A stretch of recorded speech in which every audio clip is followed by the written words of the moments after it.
বন্ধুরা, পুষ্পশ্রী নার্সারি কোলাঘাট, আমি কমল আর আমার ছোট ছোট ভাইরা এসেছে গাছ আনতে। এদের সঙ্গে কয়েকটা কথা বলবো, এরা কেমন গাছ করে আর গাছ আপনারাও খুব সুন্দর করেন, সকল কিছু বিষয় নিয়ে কিন্তু আজ আমরা জানবো কিন্তু গোলাপের সম্বন্ধে।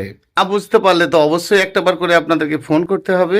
Phone number 9609456194। ভাই নাম বলো। কমল মান্না। কমল মান্না? আরে আমারই নাম ডুবলি করেছিস। বাড়ি কোথায়? রিক মজুমদার। আচ্ছা, রিক মজুমদার, তাই তো? তোর নাম? বিমান পাত্র। আচ্ছা, তোদেরকে আমি যে বিষয়টা বলতে যাচ্ছি, যে গোলাপ গাছ তো করিস, গোলাপ গাছের যে কাণ্ড খাড়ত্বটা থাকে, তোকে আমি এখনই একটু আগেই তোর সঙ্গে এই বিষয়টা নিয়ে আলোচনা করলাম যে গোলাপের এই এত তরতাজা শৌখিন গোলাপ গাছ নিয়ে যাচ্ছিস, এই গোলাপ গাছটা কি নাম লেখা আছে ডাক্তার ভাই? মার্বেলি। মার্বেলি। মার্বেলি। পাশেরটা কি লেখা আছে? এই আইডি ধরে ধরে সবাই আছে। বল নামটা বল। মোনাকো। মোনাকো। আচ্ছা, পাশেরটা ডবল ডিলাইট। Double delight. আর এটা আছে অ্যাব্রাডাব্রা। ঠিক আছে, তো কথা হচ্ছে সেটাই, যে এই যে গোলাপ গাছ করিস, তরতাজা গাছ নিয়ে যাস, তারপরে ফুল হয় না সব মারা টারা যায়? হ্যাঁ, আমার তো ফুল হয় একদম। হয়। আমার ফুল হয়, আমি দেখি। কিন্তু তোর সঙ্গে যেটা আমি আলোচনা করলাম যে যে কোনো গাছের আমরা সব সময়ের জন্য যেটা করতে হয়, যে গোলাপ গাছের খাড়ত্ব ভাব আমরা দেখি। খাড়ত্ব মানে গাছের কাণ্ডের মতো পাতা দেখি না। তোর গোলাপ ফুল হয়, সব কিছু ঠিক আছে, কিন্তু আমরা যে কাণ্ডের মধ্যে পাতা কিন্তু পাই না। এতদিন গাছ করছিস, তুই কতদিন গাছ করছিস? আজ ভাই 15 বছর। প্রথম তো আমার ছোটবেলা থেকে আমার কাছ থেকেই নিস, বাড়ি থেকে নিয়ে। বাড়ি থেকে নিচ্ছিস। আর তুই? আমারও 10 বছর হয়ে গেল। 10 বছর হয়ে গেল। তো এরা খুব সুন্দর গাছ করে, কিন্তু প্রশ্ন হচ্ছে আমার এটা, যে খুব সুন্দর গাছ করলে হবে না। গাছের আমরা যখন নিয়ে যাই তখন দেখি যে নিচ থেকে ওপর পর্যন্ত প্রচুর পাতা থাকে, দেখুন, এবং তরতাজা শৌখিন পাতা থাকে। কিন্তু আমরা যখন গাছ রোপণ করি, ভাই বিমান, তোর সঙ্গে যেটা আমি আলোচনা করছিলাম, যে গোলাপ গাছের তো নিয়ে যাস, ফুল তো তোর হয়, কিন্তু আমার প্রশ্ন এইটা, যে এখান থেকে এই গোলাপ গাছের এই পর্যন্ত পুরোপুরি খালি হতে থাকে, পরবর্তী অবস্থায় দেখিস যে গাছের উপর থেকে শুকিয়ে শুকিয়ে নাবে। তো এই নাবার জন্য তোর কি মনে হয়? একটু জোরে বল, আমি কানে কম শুনি। এর যে রুট বল, ট্রিটমেন্ট তো সবাই করে, কিন্তু সবাই তো গাছ ভালো করতে পারে না। যেটা তোমার রুট বলটা যেটা আছে, ধীরে ধীরে যত সময় যায় ওটা একসাথে জোড়াতে থাকে। কোনটা? এই গাছের শিকড়টা থাকে মাটির সাথে। না, এটা তো ঠিক আছে। আর এই যে ধানের তুষটা ভাই তুই বল। গোলাপ গাছের প্রধান একটা রোগ হচ্ছে ডাইব্যাক। আচ্ছা আচ্ছা, এই ডাইব্যাকটা কেন আসে তোর কি মনে হয়? এর জন্য হয় সম্ভবত। আর এখানে ফাঙ্গিসাইড যদি ব্যবহার না হয় তাহলে ডাইব্যাক রোগটা হতে পারে। আর গোলাপ গাছ হতে পারে আর হয়, বিষয়টা আলাদা কথা। ফাইনালি কথাটা বল, ঠিক আছে? আমার প্রশ্ন হচ্ছে, আমি যেটা বলছি তোদের ভুলটা ধরার জন্যই বলছি, আরো 5টা লোক দেখছে তো বক্তব্য। আমি আগে যে প্রশ্ন করছি এটা তো ক্লিয়ার করে দেব।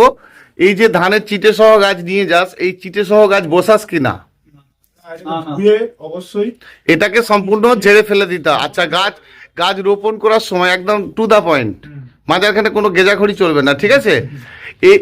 এগুলো ঝেড়ে ফেলে দিয়ে গাছ রোপণ করিস তো?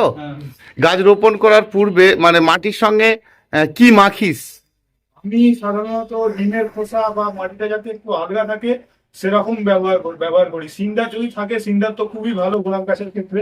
আর শুধু সিন্ডার না সিন্ডারের সঙ্গে আরো কিছু? সিন্ডারের সাথে ভার্মি কম্পোস্ট মেশানো যেতে পারে, বা যেগুলো হালকা রাখে মাটিকে সেসব জিনিস। আজকের পর থেকে সিন্ডারের সঙ্গে আর ভার্মি কম্পোস্ট মেশাবি না, এটা ছিল তোর ভুল, ঠিক আছে? খারাপ ভাবিস না, ঠিক আছে? সিন্ডারের সঙ্গে ভার্মি কম্পোস্ট মিশাবি না, তাহলে কি হবে? হিতে থেকে বিপরীত হয়ে যাবে, ঠিক আছে? মিশাবি না, কারণ সিন্ডার আর ভার্মি কম্পোস্ট দুটো জিনিস এক নয়। দুজনের লং লাস্টিং ক্ষমতাটা এক নয়, একই সময় পর্যন্ত থাকবে না। সিন্ডারকে 100 ঘা দিলেও কিছু হবে না, কিন্তু ভার্মি কম্পোস্টের আয়ু জন্মটা ঠিক কতদিন? বিমান কতদিন ওই ভার্মি কম্পোস্ট? 8-9 মাস। 8-9 মাস, 1 বছর। 1 বছর পর তো তুই আর ভালো রাখতে পারবি না। তো 1 বছর পর্যন্ত তুই ভার্মি কম্পোস্ট ভালো করলি, ভালো করার পরে গাছ করলি, তারপরেই তো এই ডাইব্যাক, শুকনো হওয়া, এইসবগুলো খুঁজে পাচ্ছিস, ঠিক আছে? এগুলো করবি না। সিন্ডারে করছিস, খুব ভালো কথা। সিন্ডারে গাছ করলে কি খাদ্য দিস? সিউইড ফার্টিলাইজার হুম। সেরকমই, খুব মানে- তো লাগে না। গোলাপ গাছে বছরে একবার। না, আবার ভুল ভাল হয়ে যাচ্ছে। গোলাপ গাছ যখন সিন্ডারের উপরে করবি, সিন্ডারে কিচ্ছুটি নেই, অর্থাৎ তোকে ভালো রকম খেতে দিতে হবে এবং কেমিক্যাল খাদ্যগুলো তোকে দিতে হবে, কারণ তুই জৈবভাবে কিন্তু ভালো করতে পারবি না। আচ্ছা, গোলাপ গাছের একটা খাবার হচ্ছে, আমি যেটা ব্যবহার করি হুম। সেটা হচ্ছে হাড় গুঁড়ো, হুম। শিংকুচি। বা এই দুটো খুব পারফেক্ট খাদ্য। হাড়কুচি আর শিংকুচি এটা হচ্ছে দীর্ঘদিন ধরে গাছকে দিতে সহায়তা করে। ঠিক আছে, এটা ক্লিয়ার, এত দূর পর্যন্ত ভালো হয়েছে। গোলাপ গাছ রোপণ করার সময় এটা ঝেড়ে ফেলে গোলাপ গাছকে কি একটু বেশি করে রোপণ করিস? ধীমানের ব্যাপারটা কি? বিমান শুধু নাম। যতটা মাটি থাকে ততটাই হয়। আচ্ছা, আবার আর একটু বল। অনেকে বলে 7 পাতা 5 পাতা 3 পাতা, তোর কি মনে হয়? সোজা কথা, তোমার এই গুটি নিচে থেকে বেরোলেই সেটা গুটিটা কোথায় একটু আঙুল দিয়ে দেখা ভাই। এই হচ্ছে গুটি। আচ্ছা, এটা হচ্ছে এখানে গুটি। এখানে একটা বল শেপ তৈরি হয়ে যাবে। হ্যাঁ, এই নামে বল সেট হবে। এই হচ্ছে নিচে থেকে বেরোলেই ভেঙে ফেলবে। নিচে মানে এই যে এল টাইপের এই যে হ্যাঁ। বেরোচ্ছে, ভেঙে দিতে হবে। হ্যাঁ, নিচে থেকে বেরোলেই ভাঙা যাবে। আর আচ্ছা, উপরে আচ্ছা, যেটা আচ্ছা। থাকবে সেটা থাকবে। আচ্ছা, এখান থেকে এটা ভেঙে দিস। এটা কাটিস নাকি? তো কখনো ব্লেড দিয়ে হয়তো হালকা করে, যখন নরম থাকে একদম। না, কেটে দিলে তো আবার ডবল হয়ে যাবে, মানে দুটো করে আবার এলা বেরোবে। যে কারণে করলি সেই কারণটাই ফিরে আসবে। তা যতবারে করে আচ্ছা, ভেঙে দিবি, ঠিক আছে। ফুল শেষে কাটিং করিস না করিস নি? হ্যাঁ, ফুল শেষে একদম শেষে এইখান থেকে পুরো কতটা করে কাটিস? এই এতটা থেকে। এতটা দিকে নয়, 3টে করে পাতা গুনে। হ্যাঁ, 3টে পাতা 3টে ওরকম। তা 3টে করে ওইটুকু কাটলে, ফুলটা কাটলে, আর যে প্রথমে ফুলটা নয়। এক মিনিট এখান থেকে তুই ফুলটা কেটে দিলি। হ্যাঁ। ফুলটা কেটে দেওয়ার পর 2টো বেরোবে, 10টা বেরোবে না। সব সময় 3টে করে পাতা গুনে কাটবি। আর ফাইনালি কাটিং কখন করিস? ফাইনালি কাটিং শীতের আগে। এটা নয়, এরপর একটা মার্চ এপ্রিলে ফাইনাল কাটিং করিস কিনা? হ্যাঁ, সে তখন তো। আচ্ছা, আচ্ছা। সব সময় সারাটা বছরই কিন্তু কাটিং করা যায়। ক্লিয়ার? তো আমার কথা হচ্ছে, দেখ, যখন তুমি বলছি তোরা এইরকম থেকে ডাল কাটবি, 3টে করে কাটিস। কাটার দিয়ে কাটিস না ধারালো কিছু দিয়ে কাটিস? উনি কাটা দিয়েছি। ভালো কাটার যদি থাকে কাটবি, আর তা নইলে তোর যদি কাটার মনে হয় যে খুব ধারালো নয়, তাহলে কাটার দিয়ে কাটার পর আবার ব্লেড দিয়ে কাটবি। ঠিক আছে। ঠিক আছে। নেক্সট, যদি ব্লেড দিয়ে কাটিস তো খুব ভালো। এবারে এখানে কড়া করে ফাঙ্গিসাইড লাগাস না লাগাসনি? ফাঙ্গিসাইড দিতে হবে ওখানে। ওখানটা ফাঙ্গিসাইড দেওয়া দরকার আছে। না, দিই আমি। তুই দিস তো? আর দিবি না, ঠিক আছে। তুই যেটা ভুল করতিস আজ 15 বছর গাছ করে, আর একটু শুধরাতে হবে। তুই ভালো গাছ করিস আমি জানি, কিন্তু এটা করবি না। কারণ একটা কাটা ঘায়ের ওপর তুই যদি কড়া পাওয়ারে কোনো ফাঙ্গিসাইড লাগাস, সেটা খুব একটা লাভজনক নয়। কারণ তুই যখন জলে দিস, কতটা করে দিস ভাই, কতটা করে দিস? কার্বেন্ডাজিম ম্যানকোজেব আমি যেটা দিই, না, আমি যে কোনো অল ফাঙ্গিসাইড বলছি। সাফ করি। যে কোনো ফাঙ্গিসাইড যখন জলে গুলে গাছে দিস, এরকম বোতলে করে জলে গুলে দিস, সেইটা কতটা দিস? কালার হয়ে যাওয়া মানে 1 লিটারে কতটা দিস? হাফ চামচের মতো। 1 চামচ 1.5 চামচ দিই। 1.5 চামচ কেন দিবি? হাফ চামচ। 2 গ্রাম দিলেই যথেষ্ট। তাহলে একটা গাছের জন্য যদি 2 গ্রাম একটা গাছে স্নান করিয়ে দিস, তাহলে একটা কাটা ঘায়ের উপর কতটা পরিমাণে দিস? একটা কাটা ধর 1 মিনিট, 10টা ডাল কেটেছিস, তার মানে তোর ওই 1 চামচ কিন্তু শেষ হয়ে যাবে। যখন আমি প্রুনিং করি, আমি কথাটা কি বলছি, আমার কথার উত্তরটা ঠিক ঠিক দে যদি ভালো গাছ করতে চাস। তুই কাটাতে শেষ করে দিচ্ছিস কি, যেটা 4টে কাটা অংশে দিয়ে দিলে 1 গ্রাম তো শেষ হয়ে যাচ্ছে। তাহলে যে ওষুধটার কাজ ছিল 1 গ্রাম সমান 2 লিটার জল, সেখানে কিন্তু তুই 4টে ডোগাতে দিয়ে দিলি। বুঝতে পারছি? অবশ্যই কাটা যদি ঠিক না হয়, তাহলে কিন্তু এখান থেকে শুকিয়ে নাববে। হয়েছে? তাহলে এই কাটার দিয়ে কাটছিস, কাটার দিয়ে কাটার পর ব্লেড দিয়ে কাটবি এবং ফাঙ্গিসাইডে জলে স্নান করাবি। একবারের জায়গায় 2বার 3বার 4বার, নো প্রবলেম। ক্লিয়ার হয়েছে? দেখ, আমি এটা তোকে বলছি মানে গাছ নিয়ে খুব ভালো রকম থাকি, তাই বলছি। তো এবারে বক্তব্য যেটা বিমানের সঙ্গে যেটা আমি আলোচনা করছিলাম একটু আগেই, যে গাছ তো তুই ভালো করিস, ফুল তো তোর হয়, সেটা তো আমি জানি। কিন্তু আমি এটা বুঝতে পারছি না যে গাছের এই খালি অংশের পাতাগুলো বের করতে কেন পারিস না। দেখ, আরেকটা জিনিস জেনে নে, এটা আমি কিন্তু বলছি, হ্যাঁ, এটা থামিয়ে তোদেরকে বলছি যে এই কাণ্ড দিয়ে গাছের ডাল বের করতে পারিস না। মাথায় একটা ফুল দেখছিস, কিছুটা দূরে আবার দুটো 4টে দেখছিস, কিন্তু আমার বক্তব্য অনুযায়ী যে গোটা বডিতে কেন ফুলে ফুলে ঘোরাতে পারছিস না। যেমন তুই যদি দেখিস এই চন্দ্রমল্লিকার গাছটা, এই নিচ থেকে ওপর পর্যন্ত এক পিস পাতা হলুদ আছে কি? নেই।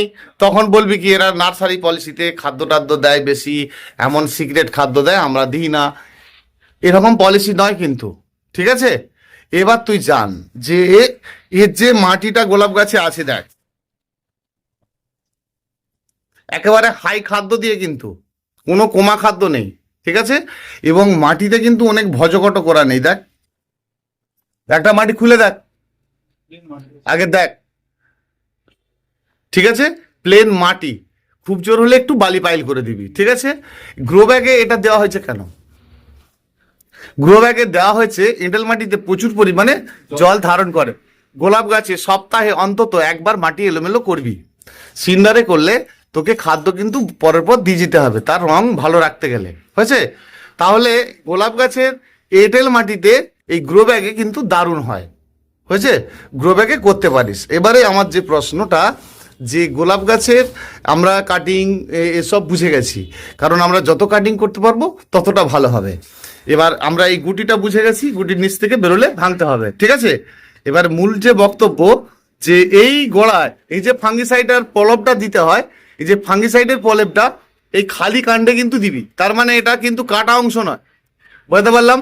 ফাঙ্গিসাইডকে গাঢ় করে জলে গুলে দেওয়ার অর্থ হচ্ছে এখান থেকে ফাঙ্গাসটা, এই যে বিভিন্ন ধরনের খাদ্য, কেমিক্যাল খাদ্য, জৈব খাদ্য যা পাচ্ছিস দিচ্ছিস, উপর থেকে বৃষ্টি হচ্ছে, সঠিক পরিমাণে রৌদ্র পাচ্ছে না, ইত্যাদি ইত্যাদি ব্যাপার, তখন কি হচ্ছে এই সাইডে কি হচ্ছে সাদা সাদা ভাব এসে যাচ্ছে, হলুদ হলুদ ভাব এসে যাচ্ছে, এরকম হয়তো নাকি? তখন তখন কি হচ্ছে তোর এই অংশগুলোতে তোদেরকে কি করতে হবে না, গাঢ় করে ফাঙ্গিসাইড দিতে হবে। সেটা কিন্তু কাটা অংশের ওপরে নয়, সেটা কোথায় করলি? কাটা অংশে চলে গেলি। দেওয়ার জায়গা কোথায় ছিল? যে কাটা অংশে নয়, গোটা অংশে, হয়েছে? ক্লিয়ার? তাহলে গোটা অংশে তুই ফাঙ্গিসাইড কিন্তু লাগাতেই পারিস, হয়েছে? এবং শুধু তাই নয়, চুনটা দিবি, চুনকেও গাঢ় করে গুলে এরকম বডিতে দিবি। এবং গাছের গোড়াতে অন্তত 15 দিন, 18 দিন, 1 মাস ছাড়া তোর মর্জি অনুযায়ী মনে হয় যে গাছটা বৃদ্ধি একেবারে বসে গেছে, সেক্ষেত্রে কিন্তু তুই চুনের জলটাও দিবি। এটা তো দেখেছিস হয়তো আমার ভিডিওতে, যে 100 গ্রাম চুন 10 লিটার জলে গুলে সেটা দিতে হয়। এবারে বক্তব্য হচ্ছে গাছের কাণ্ডটা কেন ফাটে না? এই গাছের তোরা কি করিস? খাদ্য দিস, হ্যাঁ? এ বললো বনডাস দেয়, সিংয়ের দানা দেয়, খাদ্যের তো ব্যাপার হচ্ছে না, কিন্তু গাছ তো খাচ্ছে না। তুই যে খাদ্য দিচ্ছিস সেটা সমস্যা নয়, সমস্যা হচ্ছে গাছ না খাওয়া, হয়েছে? গাছ কেন খাচ্ছে না? এবারে দেখ এই যে কাণ্ড, এই কাণ্ড দিয়ে প্রতিটি অংশ, ভাই এটা দেখেন একটু, উল্টা দিকে তাকাস নেই, ঠিক আছে? এই যে টোটাল কাণ্ড, এই কাণ্ড দিয়ে তোকে ডাল বের করতে হবে। তোর আমি এক হাত যদি একটা গোলাপ গাছের ডাল দেখি, তাহলে উপরে 10টা পাতা দেখবো, নিচেটা খাড় খাড় দেখবো, কয়েকটা শুধু কাঁটা দেখবো, তাই তো? তাহলে আমি দেখতে চাইছি গোটা বডিতে ছোট ছোট ডগা বেরোবে। কি করলে বেরোবে? সেটাই হচ্ছে প্রশ্ন। দেখ তোরা যখন এই মাটিকে এলোমেলো করিস, সাইজ কিরকম করিস, বিমান কিরকম করিস? এলোমেলো করে ভালো করে কুপিয়ে, একটু ডালা ডালা থাকবে মাটিটা। হ্যাঁ, একদম ঝুড়ো করবি না, না পুরো ছোট করি না। এই যে ডালা ডালা মাটি করবি, ডালা ডালা মাটি করার পর কতদিন পরে জল দিস? খাদ্য অনেক দূরের কথা, মাটিটা একদম রোদ লেগে শুকিয়ে যাবে, একদম শুকিয়ে ফাট ফাট এসে যাবে, মাটির তাতে 10 দিন সময় লাগতে পারে। গাছে জল দেওয়ার থাকলে জাস্ট গোড়াটাই দিবি। একটুখানি নামমাত্র গাছে বেশি যাবে। হ্যাঁ, এটা কিন্তু মাঝে মধ্যে করবি, এটা তোকে সব দিন না করলেও মাঝে মধ্যে করতে হবে। এবারে যে তরল খাদ্যটা তোরা দিস, সেটাকে কতদিন করে ভেজাস? তুই কতদিন ভেজাস? 4 দিন 5 দিন। হ্যাঁ, 10 দিনের ভেতরে শেষ করবি, খুব বেশি দিন পচাবি না। যে তরল খাদ্যটা বানাস তার সঙ্গে কি দিস? তরল আমি শুধু ভিডিও বড় হয়ে যাচ্ছে, 14 মিনিট 14 সেকেন্ড হয়ে গেছে। আমি শুধু খোলটাই বোঝাই। খৈলটা কি খৈল দিস? সরিষার খৈল দিচ্ছিস, ভালো কথা। মাঝে মাঝে নিম খৈল দিবি, বাদাম খৈলে দিবি। খোলটা হালকা করে আচ্ছা ঠিক আছে, দে। এই যে খৈলের সঙ্গে কিছু একটা দিবি, কি দিবি? দিতে পারিস, সেটা কতটা পরিমাণ দিবি? কেজিতে কতটা? হ্যাঁ, 200 গ্রামের বেশি না হয়, ঠিক আছে? কম হলে ঠিক আছে, বেশি না হয়। আর ওই যে তরল খাদ্যটা যখন গাছের গোড়ায় দিবি, সেই মাটি ভালো করে শুকনো হয় কিনা, আর যে তরল খাদ্যটা তুই দিলি, তরল খাদ্যটা দেওয়ার পরে সেই খাদ্যটা শুকনো হয় কিনা, সেই খাদ্যটা শুকনো হয় তারপর জল দিস তো? এইটা একদম রাইট করেছিস। এবারে আসি আর একটা বিষয়, তাহলে তোর এই গাছের বডি থেকে ডাল বেরোতে বাধ্য থাকবে, কারণ তুই যখন মাটিটাকে এলোমেলো করবি তার পরের দিনে কিন্তু জল দিবি না। যতক্ষণ দেখবি ওই এলোমেলো টুকরো টুকরো মাটিটা ফার্স্ট ক্লাস করে ফাটতে শুরু হয়ে যাবে, ঠিক আছে? সে ফেটে যাওয়ার পর কিন্তু জলটা দিবি, পারফেক্ট কাজ হবে। আচ্ছা, খৈলটা মোটামুটি তরল খাদ্য কতদিন ছাড়া দিস?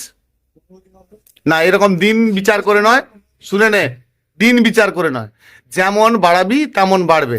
যেমন তোকে বললাম চন্দ্রমল্লিকাটা, খাদ্য শেষ খাদ্য দিয়েছি, খাদ্য শেষ খাদ্য দিয়েছি, তার মানে কি গাছটা অলওয়েজ কিন্তু ভালো চিন্তায় আছে। ধর তুই একটা তরতাজা গোলাপ গাছ নিয়ে গেলি, তার একটা পাতাও হলুদ নেই, কিন্তু তুই লাগানোর পরে কদিন পরে দেখছিস যে সমস্ত পাতা হলুদ হয়ে কেমন হয়ে গেল। কেন বলতো? এর যে প্রতি সপ্তাহে একটা ভালো রকম খাদ্য ছিল, তুই সেটা বন্ধ করছিস, ঠিক আছে? এবং পার্মানেন্ট খাদ্য হিসাবে তুই যেমন বন্ডাসটা দিস, খুব ভালো কাজ করছিস, যে বন্ডাসটা কিন্তু দিবি। আর শুকনো খাদ্য দিস নাকি গাছের গোড়ায়? হ্যাঁ, শুকনো খাদ্য বলতে বনডাস্ট যদি আমি একটু দিছি, হুম। আর লেদার মিল একটু দিই, হুম, আর নিম পোর্ট। ঠিক আছে, কিন্তু এগুলো একটু বানিয়ে দিবি। হ্যাঁ, সদ্য ওই শুকনো খাদ্য দিয়ে গাছের গোড়ায় জল দিস নাকি? না না, জল দিন। কোনোদিন দিবি না, এটা আমি অনেকের ক্ষেত্রে হয় দেখেছি, অনেক বন্ধুদের ক্ষেত্রেই, যে শুকনো খাদ্য দিয়ে গাছে করে একটু জল দিয়ে দিল, ঠিক আছে? এটা নার্সারি সিস্টেম নয়, কিন্তু শুকনো খাদ্য দিয়ে তোকে আগে জল দিয়ে দিবি দরকার পড়ে, ঠিক আছে? প্রথমত জলটা দিয়ে দিবি, দেওয়ার পর তুই খাদ্যটা দিবি, 10-15 মিনিটের মধ্যে মাটি এলোমেলো করে দিয়ে কি 2 দিন বা 1 দিন জল বন্ধ রাখবি, অন্তত 24 ঘন্টা জলটা বন্ধ রাখবি, ঠিক আছে? তারপরে দিবি। সব থেকে ভালো তুই যদি খাদ্য বানিয়ে রাখতে পারিস তো খুব বেটার।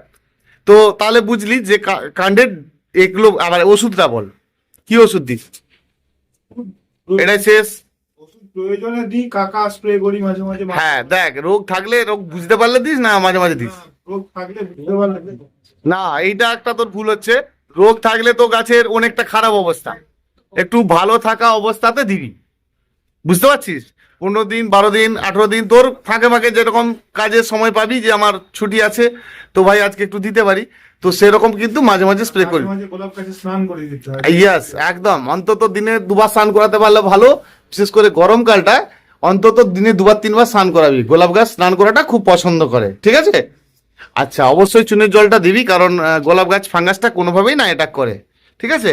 আরেকটা জিনিস তোদেরকে জানবো, যে ওষুধটা দিস এতে কিন্তু বিশেষ করে বালি পোকা অর্থাৎ রেড মাইটের ওষুধ লাগে। তুই কাকা দিস, ঠিক আছে, দোকানে গিয়ে এরকম অনেক ওষুধ আছে যেটা হচ্ছে কিন্তু তোর বালি পোকার ওষুধ। এই ওষুধটা তুই সোনাটা, কাকা, সিম্বা, হ্যাঁ, এই ধরনের অনেক ধরনের বালি পোকার ওষুধ আছে, যার যেখানে যেমন পাওয়া যায় সে সেরকমই নেয়। তো এটা কিন্তু দিবি। তাতে কি বলতো, ওই বালি পোকার ওষুধটা দিলে কখন দিস? রোজার সময়। সন্ধ্যেবেলা দিই, সন্ধ্যেবেলা। না না না না, এখানটা ও কিন্তু ঠিক বলে ফেলছে, তুই বলতে পারিস না। Spray ওষুধ হ্যাঁ, না, বা স্প্রে ওষুধ মানেই রোদের সময় নয়। বালি পোকার জন্য, বালি পোকা কাকে বলে? ছোট ছোট পোকাটা কোথা থেকে এলো? মাকড়সার বাচ্চা। বাচ্চা। সেই মাকড়সার বাচ্চাকে দিনের আলোতে দিতে হবে, ঠিক আছে? সকালে দিয়ে দিবি, সারাদিনটা রৌদ্র পাবে। আর রাত্রে যে কীটনাশক মানে বড় পোকায় খেয়ে যাচ্ছে, যে কোনো কীটনাশক ওষুধ দিচ্ছিস, লেদা পোকা টোকা ইত্যাদি, সেটা কখন দিস? সেটা সন্ধ্যাবেলা। তোরটাও ঠিক আছে, ওটাও ঠিক আছে, কিন্তু বালি পোকার ওষুধটা এই সময়টা দিবি, একদম পারফেক্ট কাজ হবে। আচ্ছা, আর একটা জিনিস বলি, এই গোলাপ গাছ কতদিন ছাড়া রিপোর্টিং করিস? আর 1 বছর আগে, তারপর ব্যাস, যখন রিপোর্টিং করিস। আচ্ছা, আরেকটা জিনিস তোদেরকে বলি, যে গোলাপ গাছ টবে যখন রাখিস সেটা কি মাটি দিস? মাটি বলতে আমার এঁটেল মাটি টাইপেরই, দোঁয়াশ মাটি, যেটা বাগানের মাটি। দেখ, বাগানের একটা মাটি হয়। টবে করতে গেলে অবশ্যই একটু বেলে মাটি হলে অসুবিধা নেই, বুঝতে পারছিস? কারণ গোলাপ গাছের গোড়াতে হাওয়া বাতাস প্রচন্ড পছন্দ করে, সেই জন্য এঁটেল মাটিতে আর বেলে মাটিতে এটা প্রশ্ন নয়, কিন্তু বারে বারে মাটিটাকে এলোমেলো করবি। এবার ভার্মি কম্পোস্ট, কোকোপিট এগুলো সব কিন্তু উপরে দিবি, ঠিক আছে?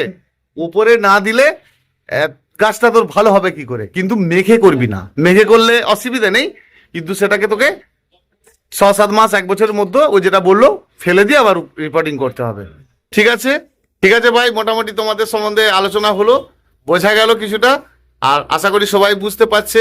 চ্যানেলটি যদি সবাই ভালো লাগে অবশ্যই লাইক করবে, শেয়ার করবে, কমেন্ট করবে, হ্যাঁ, আর নতুন বন্ধু হয়ে থাকলে কিন্তু সাবস্ক্রাইব করবে। বন্ধুরা, অসংখ্য অসংখ্য ধন্যবাদ আমার প্রতিটি বন্ধুকে। আজ এইটুকুই, আবার দেখা হচ্ছে কালকে আরেকটি ভিডিওতে। আর আমার ফোন নাম্বারটা 9609456194। অসংখ্য অসংখ্য ধন্যবাদ আমার প্রতিটি বন্ধুকে। ভালো থাকবেন সকল বন্ধু।